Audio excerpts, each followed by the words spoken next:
Cinema പ്രേക്ഷകർക്ക് മറക്കാനാകാത്ത പാട്ടുകളുള്ള സിനിമയാണ് 1986 പുറത്തിറങ്ങിയ നിന്നിഷ്ടം എന്നിഷ്ടം.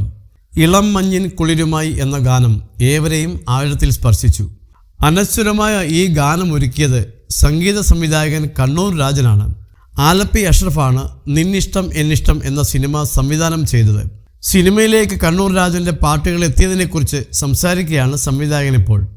കൗമുദി മൂവീസിനോടാണ് പ്രതികരണം. കണ്ണൂർ രാജൻ്റെ കാലം കഴിഞ്ഞെന്ന് പറഞ്ഞ് എല്ലാവരും വിട്ടുകളഞ്ഞിരുന്നു. അങ്ങനെ ഒരാളെപ്പറ്റി ഓർമ്മയേ ഇല്ലായിരുന്നു. എനിക്ക് അദ്ദേഹത്തെ അറിയില്ലായിരുന്നു. ഒരു ദിവസം എയർപോർട്ടിൽ വെച്ച് എൻ്റെ കൈ പിടിച്ച് അറിയാമോ എന്ന് ചോദിച്ചു. ഇല്ലെന്ന് ഞാൻ കണ്ണൂർ രാജനാണെന്ന് അദ്ദേഹം പറഞ്ഞു. അയ്യോ മാഷേ, ഞാൻ ആരാധിക്കുന്ന ആളാണ് താങ്കളെന്ന് ഞാൻ പറഞ്ഞു. അങ്ങനെ ആരാധനയുണ്ടെങ്കിൽ എനിക്കൊരു പടം തന്നുകൂടെ എന്ന് ചോദിച്ചു. പിന്നെന്താ മാഷേ, ഒരു ദിവസം എന്നെ വന്ന് കാണണമെന്ന് പറഞ്ഞു. കൃത്യമായി അദ്ദേഹം വന്നു.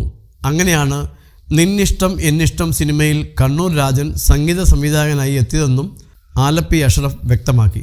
സിനിമയും പാട്ടുകളും ഹിറ്റായതിനു ശേഷം നടന്ന സംഭവങ്ങളെക്കുറിച്ചും സംവിധായകൻ സംസാരിച്ചു. പടം ക്ലിക്കായി. ക്ലൈമാക്സ് പാട്ടിലാണ് നിൽക്കുന്നത്. സംവിധായകൻ ഫാസിൽ എന്നെ വിളിച്ചു. നിന്റെ പടത്തിലെ പാട്ട് ഭയങ്കര ഹിറ്റാണല്ലോ, ആരാണ് ആ പാട്ട് ചെയ്തതെന്ന് ചോദിച്ചു. കണ്ണൂർ രാജൻ മാഷ് എന്ന് പറഞ്ഞപ്പോൾ അയാളുണ്ടോ എന്ന ഫാസിൽ. ഇതിനുശേഷം കണ്ണൂർ രാജനെ തൻ്റെ സിനിമയിലേക്ക് ഫാസിൽ വിളിച്ചു. പീലി ഏഴും വീശിവ എന്ന ഗാനം അങ്ങനെയാണ് ഉണ്ടായതെന്നും ആലപ്പി അഷ്റഫ് പറഞ്ഞു. ഇളം മഞ്ഞിൻ കുളിരുമായി എന്ന പാട്ട് ജാനകി അമ്മ രണ്ടാമത് പാടിയതിനെക്കുറിച്ചും ആലപ്പി അഷ്റഫ് സംസാരിച്ചു. ഇളം മഞ്ഞിൻ എന്ന പാട്ട് ജാനകി അമ്മ വന്ന് പാടുമ്പോൾ ഞാൻ തിയേറ്ററിലുണ്ട്. വൗച്ചറും പാടുന്ന കാശുമെല്ലാം കൊടുക്കണം. അവർ മനോഹരമായി പാടി. എല്ലാം കഴിഞ്ഞ് തിയേറ്ററിലെ ലൈറ്റ് ഓഫ് ചെയ്തു. കാശ് കൊടുത്ത് ഇറങ്ങി വരുന്ന വഴി ജാനകിയമ്മ നേരെ സൗണ്ട് എഞ്ചിനീയറുടെ റൂമിലേക്ക് കയറി. പാടിയത് ഒരു വട്ടം കൂടി കേൾക്കണമെന്ന് പറഞ്ഞു. അയാൾ വീണ്ടും ലൈറ്റ് ഇട്ടു. പാട്ടിൻ്റെ ഏതോ ഒരു ഭാഗം കേട്ടപ്പോൾ ഒരു വട്ടം കൂടി പാടണമെന്ന് ജാനകിയമ്മ. അന്ന് പാട്ട് മുഴുവൻ വീണ്ടും പാടണം. അവർ വീണ്ടും പാടി. അത്ര ഡെഡിക്കേഷൻ ആണെന്ന് ആലപ്പി അഷ്റഫ് ചൂണ്ടിക്കാട്ടി. യേശുദാസിനെ കൊണ്ട് പാടിപ്പിച്ചതിനെക്കുറിച്ചും സംവിധായകൻ സംസാരിച്ചു.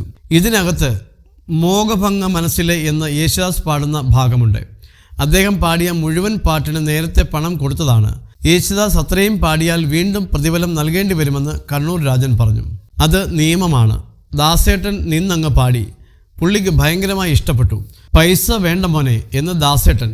പാട്ട് അത്രയും ഇഷ്ടപ്പെട്ടതുകൊണ്ടാണ് പ്രതിഫലം വാങ്ങാതിരുന്നത്. താൻ പ്രതിഫലം റെഡിയാക്കി വച്ചിരുന്നെന്നും ആലപ്പി അഷ്റഫ് ഓർത്തു.